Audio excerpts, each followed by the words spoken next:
The gravel crunched under the tires of my vintage 1978 Land Rover as I pulled toward the mouth of the canyon. It was a crisp Tuesday morning in the high desert of Arizona, the kind of day where the air feels like silk and the horizon stretches into forever. I had lived on this patch of dirt, 40 acres of scrub brush, saguaro cacti, and ancient rock for 15 years. It was my sanctuary, a piece of land passed down through 3 generations of my family. I was heading into town for my weekly supply run when I saw it. A heavy, black iron gate, brand new and glistening with fresh paint, stretching across the narrow throat of the canyon. It was bolted into the rock walls on either side, effectively sealing off the only drivable path out of my property. Standing in front of the gate was a man in a crisp white polo shirt and khaki shorts, holding a clipboard like a shield. Beside him stood 2 other men, their arms crossed, looking like self-appointed sentries. I killed the engine and hopped out. "Morning, fellas," I said, squinting against the sun. "You're blocking the road." "I need to get through." The man with the clipboard, a fellow with a tight haircut and a face that looked like it had never known, a genuine smile, stepped forward. "Good morning. I'm Richard Miller, president of the Saguaro Heights Homeowners Association, and you must be Elias Thorne." "I am," I replied. "And you're on my access easement. This road has been the legal entry to my property since 1942. Open the gate." Richard didn't move. He tapped his pen against the clipboard. "Technically, Mr. Thorne, this land was recently annexed into the Saguaro Heights Development Plan. We've paved the lower road and installed this security perimeter to maintain the value and safety of our community. To pass through, you need a transponder." "Then give me a transponder," I said, reaching out my hand. Richard offered a thin, practiced smile. "Transponders are reserved. For members of the HOA, we've sent you 4 registered letters over the last 6 months. Elias, you've ignored them all. If you want to use this road, you need to sign the membership agreement, pay the backdated initiation fees, and agree to the CC&Rs. I felt a slow heat rising in my chest. "I didn't ignore your letters, Richard. I burned them. I'm not part of your community. My land is an island in the middle of your development. I'm the original landowner. My deed predates your little subdivision by 80 years. You can't legally block my only exit." "The board sees it differently," Richard said smoothly. "The road is private property now, maintained by our funds. If you want the luxury of a paved exit, you pay the dues. Until then, you're trespassing the moment you cross this line." I looked at the gate, then back at Richard. "This isn't about the road. This is about that 3-story glass monstrosity you want to build on the ridge, isn't it? You want my 40 acres for your Phase 4 expansion." Richard's eyes flickered just for a second. "We are simply looking to create a cohesive, high-value environment.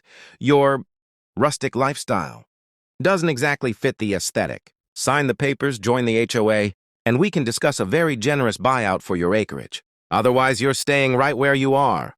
I climbed back into my Rover without another word. I didn't yell. I didn't threaten. I just backed up, turned around, and drove home. For the next 3 days, I was a prisoner on my own land. I had enough canned goods and water to last a month, but that wasn't the point. They were trying to starve me out, or at least annoy me into submission. I spent the afternoons sitting on my porch, watching the construction dust rise from the valley below where Saguaro Heights was spreading like a rash. My only companion was Sarah, a young lawyer from town who had been a family friend for years. Since I couldn't get out, she had to hike in through the back trails, a grueling 2-mile trek over jagged rock that no vehicle could traverse. She arrived on the 4th day, breathless and sweating, carrying a backpack full of legal documents. "They're serious, Elias," she said, gulping down a glass of iced tea I'd prepared. I checked the filings. "Richard Miller isn't just the HOA president. He's the lead developer for Miller & Associates. They've been buying up every scrap of land around you. They think they found a loophole in the easement laws because the original road was never formally dedicated to the county." "It's a private easement," I growled. "It's in my deed." "It is," Sarah agreed, her eyes turning sharp. "But Richard is gambling that you don't have the money or the energy to fight him in court for the next 3 years. He wants to keep you locked behind that gate until you break." I looked out over my land. I saw the grave of my grandfather under the old mesquite tree. I saw the spot where I'd built my first campfire at age 6. This wasn't just dirt and rock. It was my soul. "What do we do?" I asked. Sarah smirked. It was a look of pure professional mischief. "Well, Richard thinks he's playing a game of real estate. He forgot one very important thing about your family history. Your grandfather didn't just own the land, Elias, he owned the rights." The next morning, I drove the Land Rover down to the gate again. Richard was there, almost as if he'd been waiting for me to surrender. He had a fresh contract in his hand and a look of smug triumph on his face. "Ready to join the 21st century, Elias?" he asked as I stepped out. "I've been doing some reading, Richard," I said, leaning against my hood. "You talk a lot about community standards and aesthetic harmony.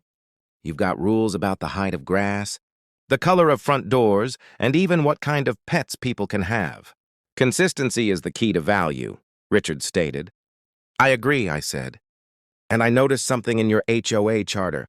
It says that all members must adhere to the historical usage and environmental protections of the surrounding area. It also says the HOA is responsible for any nuisance that lowers the quality of life for the residents." Richard nodded. "Exactly. That's why your old shack and that rusted-out tractor have to go once you sign." I pulled a heavy, leather-bound folder from my passenger seat.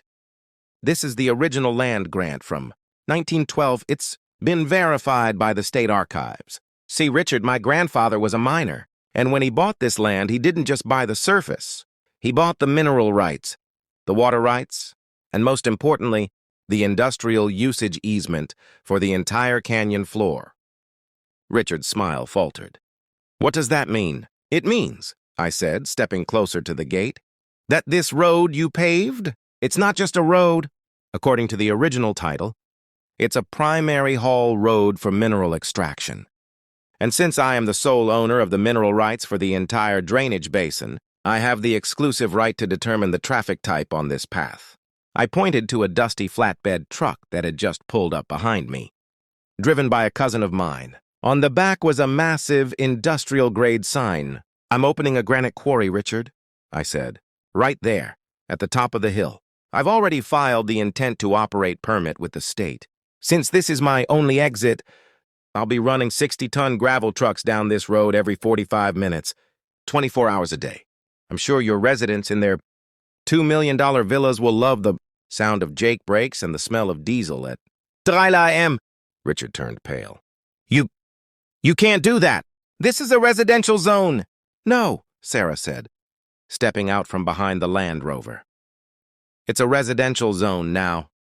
But Elias's mineral rights and industrial easement were grandfathered in a century ago. Your HOA bylaws actually state that you must protect historical land use. Well, this is as historical as it gets. Unless, of course." "Unless what?" Richard hissed. "Unless you admit that this gate is illegal," I said. "Unless you sign a permanent, irrevocable waiver recognizing my land as an independent sovereign estate, exempt from all HOA interference, with a guaranteed, unobstructed 24-hour access through your private roads. And you'll pay for the maintenance of said road, in perpetuity, as compensation for the attempted illegal detainment." "That's extortion!" Richard shouted. "No," I replied calmly. "That's property rights. You wanted to use your rules to trap me. I'm using my rights to free myself. You have 10 minutes to open that gate, or I call the foreman to start the blasting. I hear the acoustics in this canyon are fantastic for dynamite." Richard looked at the two men beside him. They looked terrified. They were just homeowners who wanted a quiet life, and the prospect of a 24-hour quarry was enough to turn them against their president in a heartbeat. "Richard," one of the men whispered, "just open the damn gate. My wife will kill me if a rock crusher starts up next to the pool." With trembling hands, Richard pulled a remote from his pocket and pressed the button. The heavy iron gate groaned and began to slide open. The only exit was clear. I climbed back into my Land Rover. As the engine roared to life, I looked at Richard one last time. "I'm going to town for some steak and a bottle of whiskey. When I get back, I expect that gate to be programmed to recognize my vehicle. If I have to wait even 5 seconds, the trucks start rolling." I shifted into gear and drove through. The pavement was smooth under my tires. A luxury paid for by the very people who tried to lock me out. I looked in my rearview mirror and saw Richard standing in the dust, his clipboard forgotten on the ground. For weeks afterward, the HOA tried to find a way around it, but Sarah's legal work was airtight. They had built their kingdom on a foundation they didn't fully own. They wanted a manicured, controlled version of the West, but they had forgotten that the West was built by people who didn't take kindly to fences. I still live on my 40 acres.